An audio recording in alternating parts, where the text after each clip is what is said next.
Hello, everybody. It's just past 7 o'clock. We're starting the Olympia Clinic for May. Tonight, we've got Chuck Ricketts is going to tell us about his new Baja Siena Railroad with the help from his #1 assistant here, Jim Elder. So we're going to get that going in just a minute. The Olympia Clinic is part of the NMRA 4th Division Clinic groups we've been putting on every month throughout COVID. We've switched over to this hybrid format. So we've got a dozen people or so in the room here at Panorama watching the live presentation. And those of you that are coming in on Zoom will see exactly what we're seeing here. So hopefully everybody can hear. We'll set you on mute so that we don't have questions during Chuck's presentation. And we're going to let them go here in just a minute. You guys ready to do it? Sure. And you ready? Yeah. All right. Well, then let's have Chuck take it away. Okay. Hello, everyone. Before I start on the slides, I need to give you a little background just from my standpoint so that you can understand it.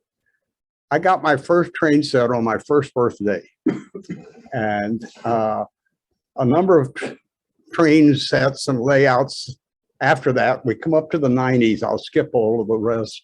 And we get up to the 90s, and I have a 10 by 12 shed in Arizona that I plan on building an HON3 layout on. And it's the concept that I later built into this layout we're doing now. And I'll give you the fiction. In the years that the Spanish were investigating and exploring Mexico, a small party landed on an island in the Sea of Cortez. They were looking for gold, obviously, which they didn't find. But overnight, they got up the next morning and all of their armor and their guns were all rusted and decaying. And so they thought this was an unusual event, and so they decided to write it up in their reports. Come up to the latter part of the 19th or early 20th century, and a historian investigating these reports told a geologist friend of his who went to the Sea of Cortez and started checking around the islands and found on Baja Siena this mineral that caused everything to decay. So he named it decadium. And we found out that if you add decadium to any manufactured product, you could, if you get the proportions right, you can make the product fail the day after the warranty expires. And so that's the concept of the BS, okay, which is the Baja Siena Railroad. All right, so I didn't build a railroad in the 90s. I started to, and I got married again, and we moved to Mesa, and I got a 3-car garage on the house that we bought. And so I built an HO standard gauge layout that was a Santa Fe proto-freelance layout called the Arizona Northern. We operated virtually every Wednesday for 3 years plus. And then in 2007, a friend of mine who always signed off on all the, if you've ever watched the model railroad groups, he always signed off with Hell's Bells, It's Wells. And Wells was starting to get Alzheimer's. And so he gave me an OM30 Bachmann consolidation, or no, mogul, and a few cars. And so we started a modular group called the Arizona Modulars. Well, anyway, I moved up here because my wife wanted to be closer to her relatives since her health was declining. And I said, well, okay, I'll go as long as we can get a house with a basement. So I came up here and we bought a house on Capital City Golf Estates. And I had a daylight basement that I soon covered up all the windows for and started building the SS&S. And if you want to see about the SS&S and you don't know, if you get a 2021 October, November Gazette, you can see an article about my layout, this series, or the Shelton, no, Sherwood, Shelton, and Saracen. I go by SS&S so much I forget the name of it. So was my 12th layout. So this one I figure is my 13th layout that I've built over my course of my lifetime. And actually, Jim built a lot of this because I'm a little slightly disabled now and my vision's not getting any better. So we'll now start the slides here, and I think that's where we go. And I'm painting walls here, and go ahead.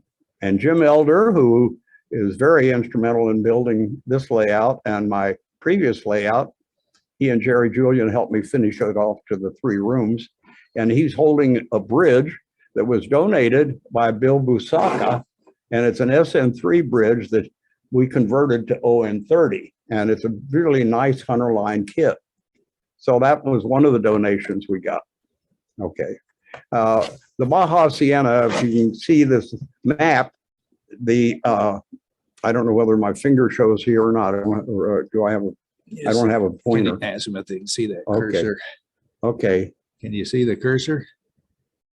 Can you see the cursor? Yeah. Yep, Okay. yep. All right. This island is here in the Sea of Cortez, and we export stuff both to Yuma, Arizona, and to Mexico. Now, this layout is conceived in the years of Prohibition. So we also smuggle booze from the island, and then we also send, and they make mezcal here. Now, mezcal is tequila without them being from the tequila area. In other words, they can make mezcal over much of Mexico, but tequila is aged at least 3 years before they sell it. But we're bootleggers here, and so they don't do that. Okay, all right. So that's where it is, and this is the layout. The lower part of the layout down here. Where's it? Where are we? There you see it there. Yeah, I'm getting it down there now. This lower part of the layout here is the harbor, and this is a staging. We have 2 tracks. Oh boy. You're hitting advance on the thing. I'll get back Okay. there. This staging over here has 2 tracks for Mexico and 2 tracks for the US. And this is left over from my layout. By the way, I sold that house with the layout. So that's an unusual thing to do. And can you move this over here? These 2 tracks. The barge moves from the staging area over here to the 2 tracks in the rear of the harbor scene here, and that's where they're unloaded. And there's a 042 with a tender that spots the cars and builds a consist and moves the cars off the layout into the barge to go back to staging. So we then have a 440 that takes its train and goes around the layout on the perimeter here. This is a village here, and right now it's Baja Village because we haven't thought of a good name for it. But we will have a Mexican name for it.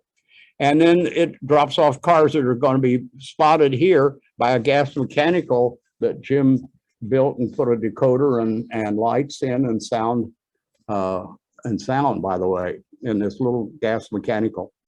Then around the corner here, around this end, the 440 drops any other cars it has for the transfer house, which is this pair of tracks here. And those are, the front track is an unloading track, and the rear track is where the box cars are loaded with decadium. Now, decadium is an odd ore, as I told you, it tears up anything that's manufactured. So they line the barrels that it's put into with clay from the surrounding area, and then it doesn't affect anything because this clay from the island doesn't deteriorate with that. And we put them in the box cars, and then the box cars are pulled down here by a Class A Climax and put onto the train with the 440, which takes it down to the Y here, and then it turns on the Y and backs it into the harbor area. Okay, so this other track that's up here climbs a hill and goes across the Busacca Bridge and goes up to the mine, which is on this side. Okay, let's go to the next picture. Okay. All right, there were several things we wanted to accomplish with this layout that I've never done before. Well, some of them I have, but we want to make this as cost effective as possible. So you'll learn how we did a lot of that in a minute. And I want to build it in sections, because the day may come when I have to go into assisted living, or I move somewhere or something else, or I want to sell the layout because I can't do anything more with it. And so we built it in sections. And also I did something new that I'll show you in a minute. But I wanted to build it a high quality track so that for reliability, because ON30, unlike O scale, can derail since it uses HO gauge track. All right. What are you looking for? We also wanted to have simple turnout control. So we used slide switches, which were DP/DT, and so that we could have the polarity be switched back and forth to make the frogs live. And let's see, what's the next thing here? I can't see that. Inexpensive turnout Oh, control. and we also wanted to have some operation on the layout and have it be somewhat possible, even though it's a fantasy layout, we wanted to have some decent operation. So the other thing that I wanted to do is I loved having the modulars, because we could turn the module up on its side and do all the wiring underneath the layout without having to crawl down underneath. And that was wonderful. So being a theater person and coming from teaching theater, I wanted to use flats, which we can go to the next one. Anyway, since I couldn't spike track anymore, we decided to use plyo bond and fasten the rails down. And we do it individual rails. I'm not doing flex track. So we're doing individual rails on wooden ties. And the plyo bond, if you put it on the bottom of the rails and let it dry, then you can heat up the rails with a soldering gun or soldering iron, and the adhesive will soften and bond to the surface that it's on. In other words, the wooden ties. Okay. Because I couldn't spike the rails down at sea well enough to do that, I soldered PC ties to the track, and I used a track gauge and some metal radii 3-point in between there, plus the 3-point gauge, and I put PC ties on the curves, a distance of every 7 ties, and every 5 ties, and on the straightaways, I was able to go every 7 ties. So let's go. And the turnouts, I had number 5 fast tracks turnout jigs left from my SS and S, and I have a right, left, and a Y turnout. And so we built all the turnouts there, and by buying rails and otherwise not flex track or buying turnouts, we were able to build turnouts for about cost of about $1.50 a piece. So that still went with our cost effective. I had 3 bundles of rail, and it cost me $297. And that was okay.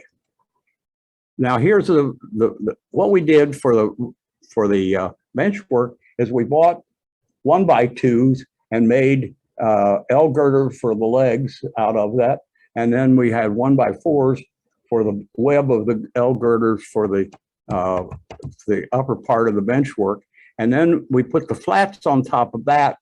And instead of putting the joist directly on the L girders, we put the joists on the flats so that we could tip the flat up and do the wiring. However, my friend here, this guy here, Jim, is so agile that he was able to crawl under the layout and did the wiring there, so we never benefited from the sectional thing. But it's still a good idea, I think, and allows us. And we use bolts and screws to put everything together. Okay. Okay. Example of the And flat. here you can see the flat Yeah. lying here, and the joists go on top of that. And that way you can lift it up and do all the wiring. And then we put the DCC buses, we put along the outside of the L girders and brought the feeders down to those buses. And we cut little plates of hardboard, masonite, and put screws or bolts through there. And so we brought the feeders and they were attached to the bolts, and the bus wire was wrapped around the bolts. And that's the way we made contact for the wiring. Okay. Yes. For the areas where there were going to be solid tracks, we use 3/8 inch cabinet grade plywood. And on those pieces, like the village and the wharf and the mine area, I bought 1/8 inch cork from Dick Blick, the art supplies, and glued that down for the underlayment for the ties, wood ties. Okay, we go to the next one. Come on. Now what? See if it goes the other way. Okay, it's stalling out. But you should be able to push this button and do it. No? Uh-oh. Well, here comes help.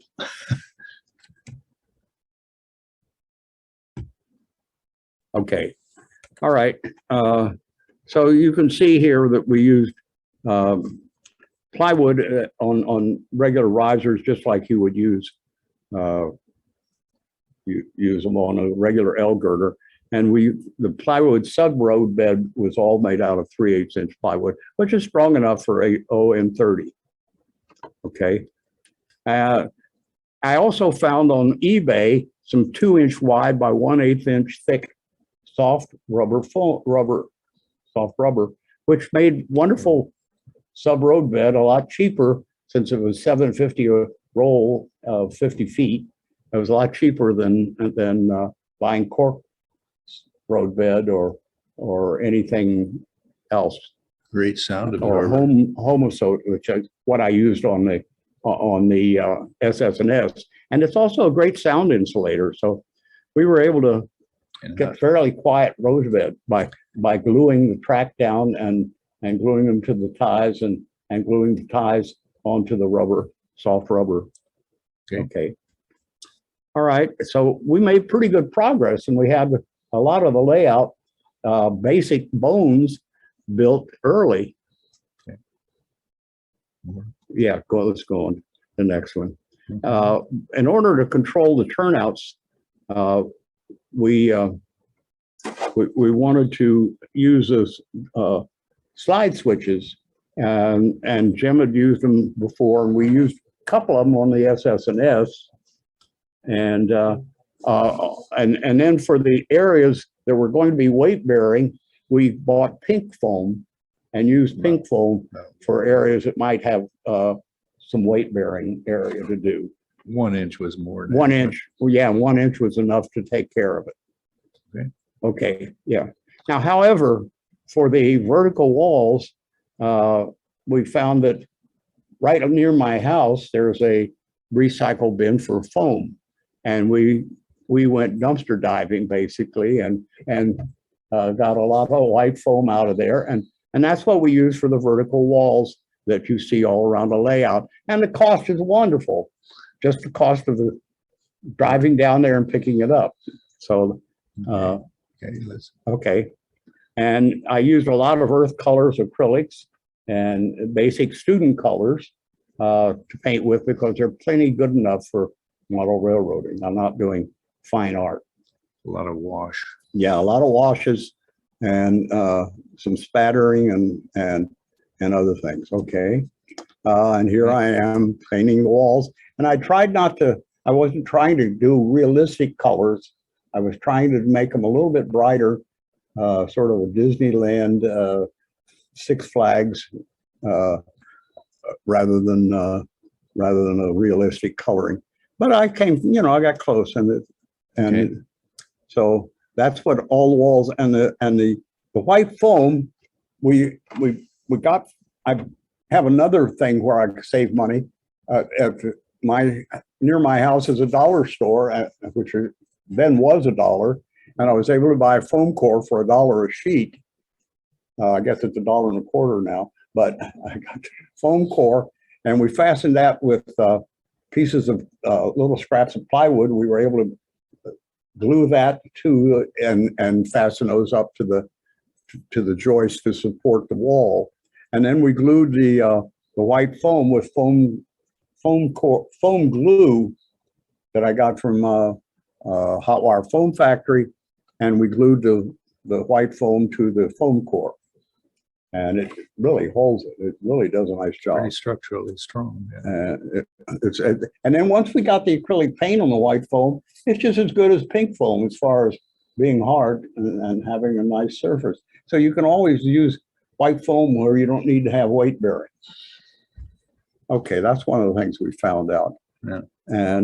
And Jim developed and came up, and he had a wonderful skill of sculpturing, because he took the pieces that were odd shaped that were in the corners of boxes, and he used my hot wire foam cutters and sculpted the pieces on the corners, and they're really gorgeous. He really did a nice job for that. Okay. And then we have to make the railroad work. Okay. So the switches we do it with the little DP/DT slide switches. The why we had to do a little differently, because we have to be able to operate it from both sides of the aisle, both sides of the layout.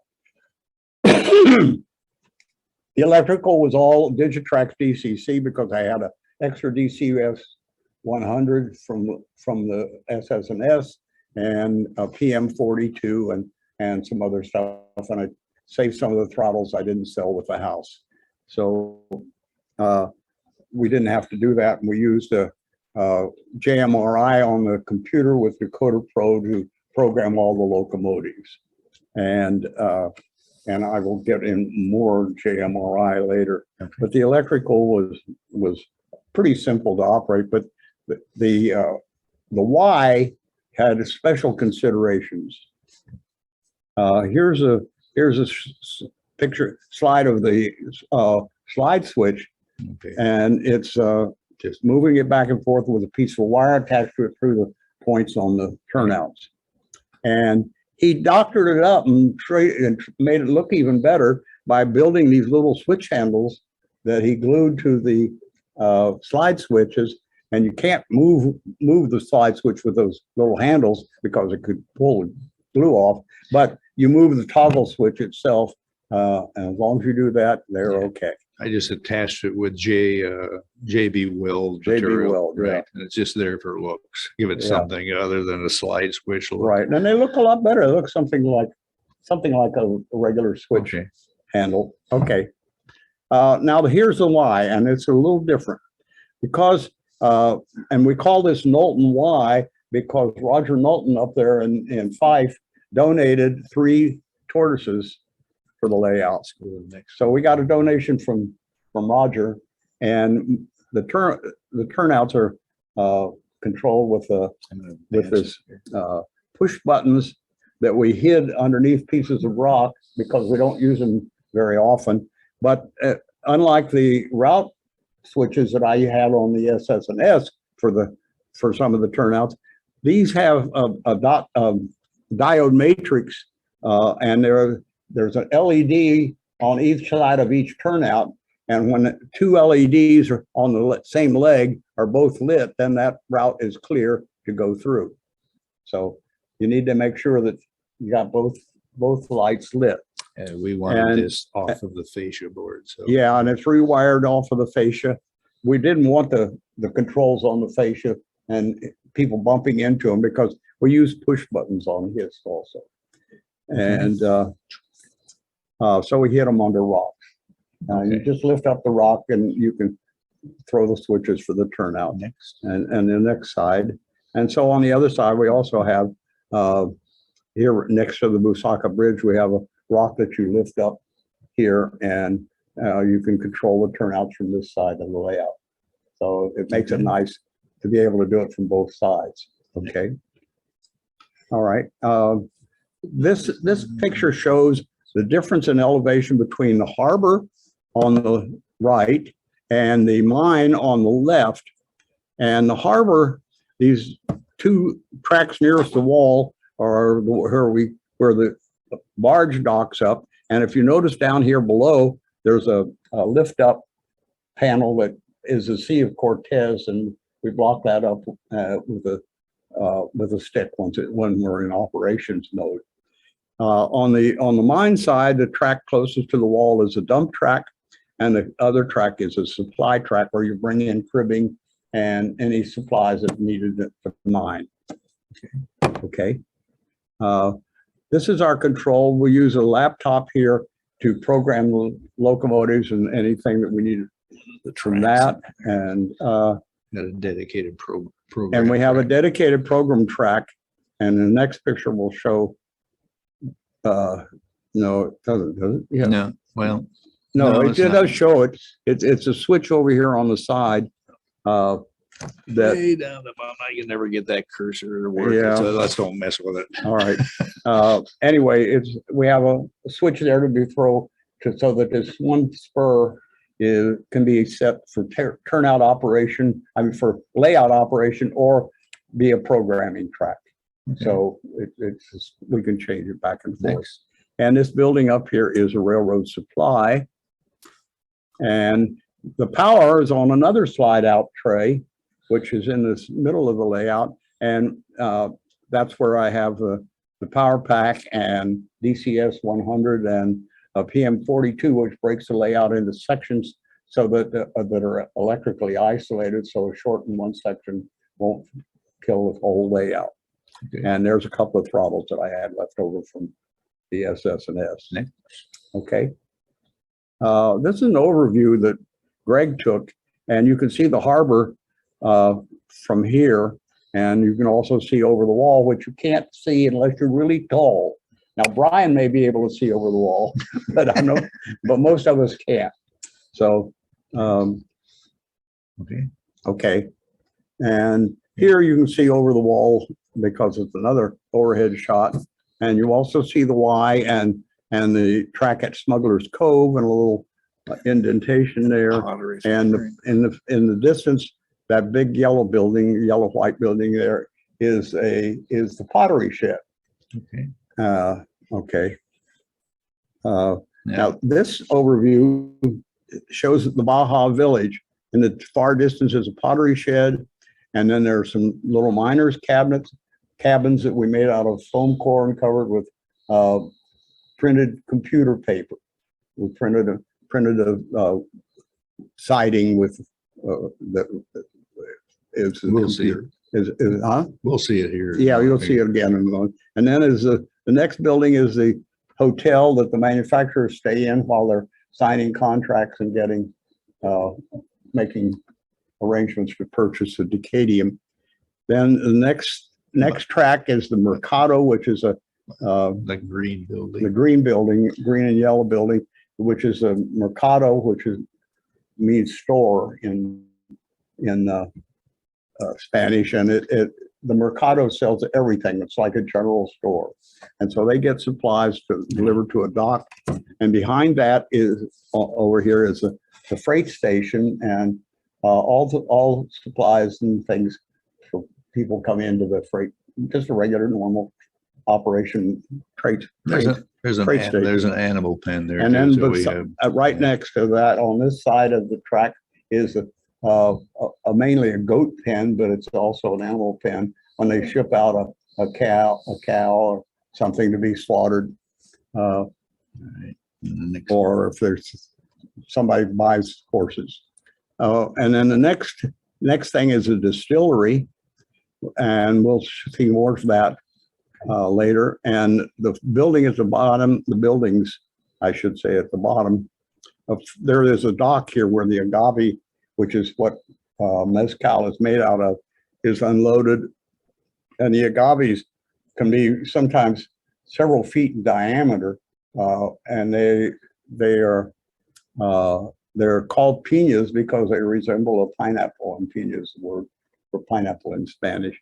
But the novelty shop, the novelty manufacturer, they make all sorts of novelties, including piñatas. And some of the booze is smuggled into the U.S. in a piñata. Okay. So again, you can ship it that way.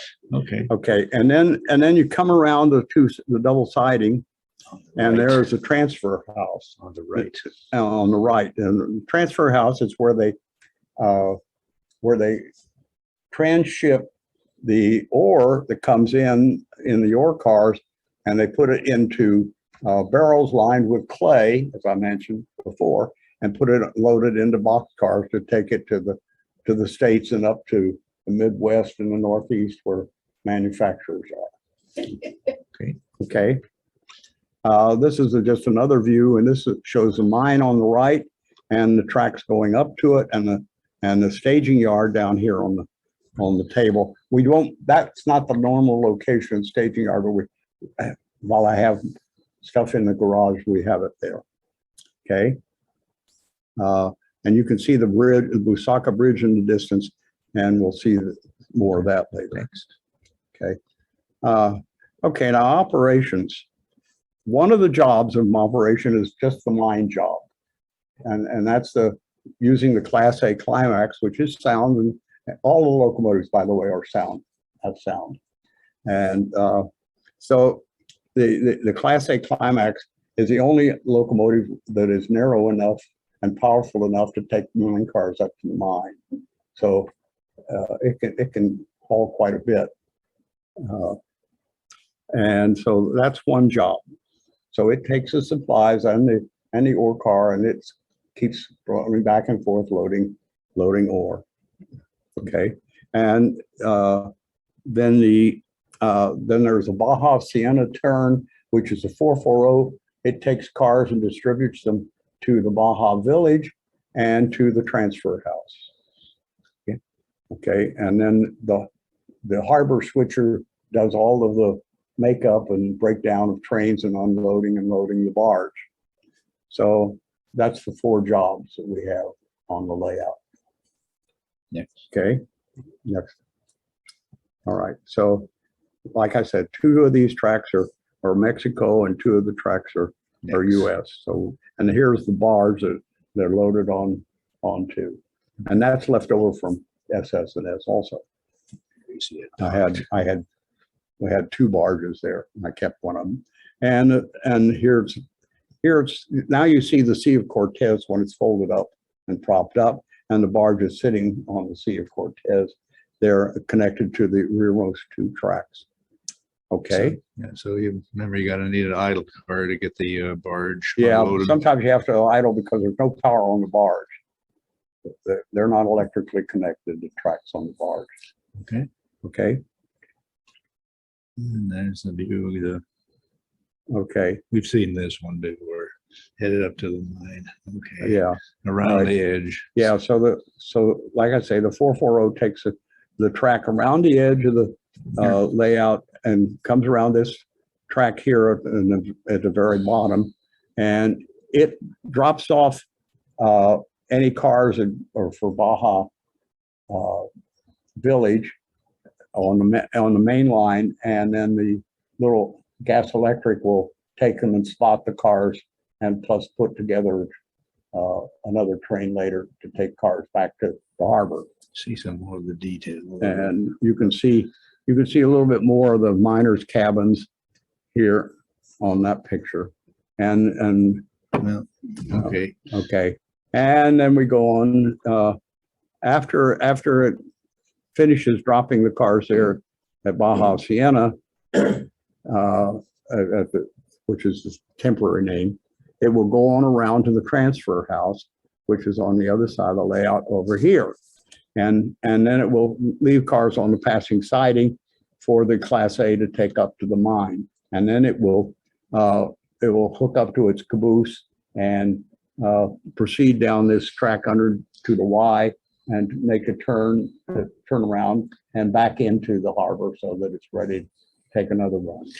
You see that removable foam mountain we have there where the tunnels are. That's kind of convenience in case you need a clean track. In case we have a problem, the tunnels are removable.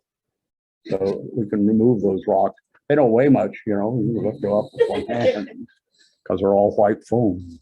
Okay.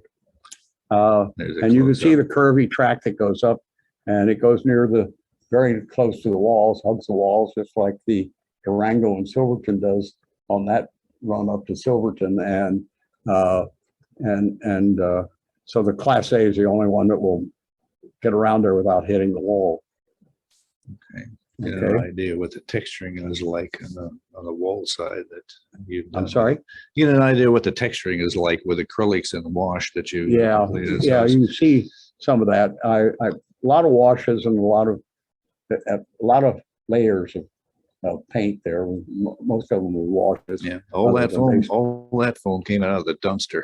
Yeah, all of that wall stuff you see there came right out of the dumpster, and including the tunnel. It's made out of white foam too. Okay, and so after it passes through that first tunnel, it goes across the Busacca Bridge, and then it enters another short tunnel before it comes around to the side. And this little building way back here in the corner, you see, that's the dynamite shed for blasting in the mine.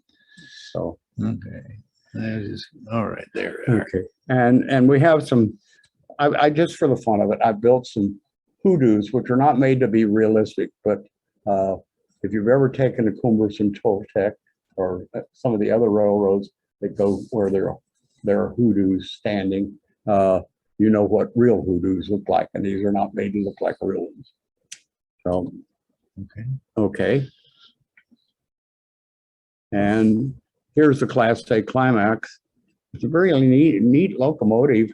It uses an Athearn road switcher. I don't remember which one, S1 or as something, as a power for it. And I glued on O-scale side rails, and I'd tried to do the kit, and I had problems with trying to do it. And so Jim was able to get it glued and fastened together and put the electronic and sound and everything in it, and a lot of detail. Now this mine is made out of that $1 foam core, and then covered with computer paper to simulate the siding. We'll go into the operation of the mine. I like live loads. That's very important. I like live loads. And so we used them on the SS&S, dumped logs into the pond and dumped rocks from the quarry into a bin. On this one, we're dumping ore. So go. And this is how you lower the chute for the ore into the ore cars. And this time I used V-dump cars instead of the wooden ones. And but this is how you pull the string and lower the string to let the scoop go into each car one at a time. Because of the load we have, it's a little bit slippery. You'll see why in a second. And this is the way you pull this chain, and a measured load drops. It's just a amount of ore will fill up a car. So each time you pull that chain, you get a carload of ore to get dumped. A little shuttle that I built, and it's a pretty neat operation. It has a gate that pulls and has just enough opening for a carload to come through it at one at a time. And this is what it looks like when you dump it. Go to the next one. If you notice it, the nice thing about decadium, when it gets mined and it coagulates into a round ball that looks very similar to a BB, which makes it very handy. So That's what you see here.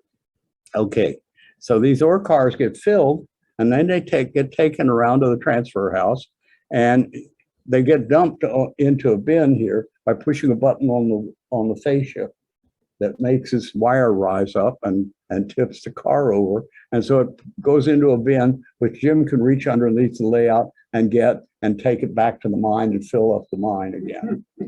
So that's our live load. Okay. Okay, there's the mine or the transfer from a distance. Yeah, I'm seeing the transfer house and the tracks going back down to the Y and up to the mine. Okay. Okay. And here you see again the mine and the Busacca Bridge. These are just shots of the palm trees. And palm trees. Got palm trees and yucca in O scale from Pegasus, and they have some nice models. And some cacti too. Yeah. And I have a lot more cacti to put on this layout. The layout's not finished, okay? And my Article 12, which I've written a number of articles.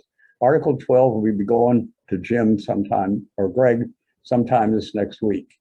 I had to postpone it because I was getting ready for this. So, okay. More just different angle picture. And this is a different angle, and you can see the yuccas there. Which look pretty realistic. They're pretty, they're pretty nice, pretty realistic. And the palm trees are pretty nice too. They're a little bit more on what we had to spend that wasn't so cost effective. But a lot easier to build. And so yeah, we can go ahead to the next one. And here's a 440 that is the road locomotive. And that little four-wheel water car there, I ordered that and Jim built that because we need to have water to take into some of these places. It's about 3 inches long. It's only about 3 inches long. It's a very short car. Requires some lead to keep it on the track. Yeah. And then this combine is the first car kit that I have built since my stroke in 2017. And so I had to try and build one. So the next picture will show you, it's fully detailed on the inside. I put passengers on the benches and a box in the freight section. And the superstructure just sits on it. And I'm working on the coach now to go with it. So there'll be the miners get taken up to the mine in the morning and taken down because many of them live on the mainland, and so they catch a power launch that takes them to the mainland or brings them to the island. And that'll be one of the first orders of business in the train operations. Yeah, the first train out in the morning takes a crew up to the transfer house, and then the Class A will take them on up to the mine. Okay. And I used high ball graphics in New England to make the decals, and they're really nice decals. I suggest you use them if you need to have decals made because they use a laser to do white, and the white is perfectly opaque. It's not transparent as some of them are. Isn't that what you had printed on white paper, didn't you? I don't remember. Yeah, I think that's the process was they printed it on white paper, so all the coloration you see there. When I cut out the decals, I just have to carefully cut around the black trim around the edge, and did a nice job. Okay, anyway. And we chose white paper because of if you had a clear paper, more than likely it would have been a transparent type of decal, and you could see probably see. I don't know if the laser white that they use is not. But anyway, I wanted to keep the BS prominent. Okay. All right. Let's go to the next slide. This shows the pottery shed and some of the miners' cabins. And the miners' cabins are all made out of, and employees of the hotel are all made out of foam core. The pottery shed, the hotel, the ice house, and the Mercado are all made. I bought 2 California Mission kits, and they're 1/2-inch foam thickness, and I kit bashed all those buildings. Okay, let's go. Okay. So there's a Mercado. That's also made out of 1/2-inch foam, and the ice house is made out of 1/2-inch foam. The freight house is made out of foam core, however. Okay. Next. Yeah, and that's a little diesel gas mechanical, has sound and lights on both ends. Jim added a light on the other end of it. Right. Okay. Okay. Just That's a closer up. better picture, a little bit. Okay. You know, that gas mechanical is only about 4 inches long. So getting a decoder, a sound decoder, a speaker, and a current keep alive Keep in it was pretty much of a job, and then adding lights on the back. So okay. Now here's the thing: the agave is unloaded onto this loading ramp here and then chopped into pieces. And in the meantime, they build a fire with this firewood that's back here, and this pile that you see here they build a fire in there in the middle of that thing, and it's a concrete structure circle. And then they take the chopped, at least chopped in half, and maybe sometimes chopped more. They put the agave in this pit, okay, and they cook it for 3 days. So it's all charred and really cooked at the time. And then after the 3 days, they uncover it and they take the piñas and they put them into this tahona here, and they use this big stone that Greg reminds me that says it's also used on mines, and they crush the agave fibers and break them down. So the agave is put in there, and their fibers are broken down. And then once they get all broken down, they take the fibers and they take them into the distillery here, next picture, which you can see here. On the right. And they have big tanks there that they put the agave fibers in, and they fill them with water, and they let it sit there until it ferments. And once it's fermented, then they distill it and make the mezcal. And so it was interesting to learn about that too. So that's what goes on there. And then we smuggle it into the U.S. and sell it directly into Mexico. Okay. And here you can see it being shipped out, loaded into boxcars to be shipped out in here. And then this is a loading area for the novelty also. Again, you can see all of the doors and everything are just paper. Yeah, we just printed them out. We, as I said, we're trying to build a cost effective, and we wanted to make it look good, but not real, not super detailed. Then frame it with a little bit of wood to give us a Yeah. texture. Yeah. Yeah. Okay. Next. Okay, next. Okay. And there's a building going to be built here. It's going to be a hodgepodge building. If you've seen some of the buildings in Mexico, they use corrugated iron and wood and adobe all mixed together.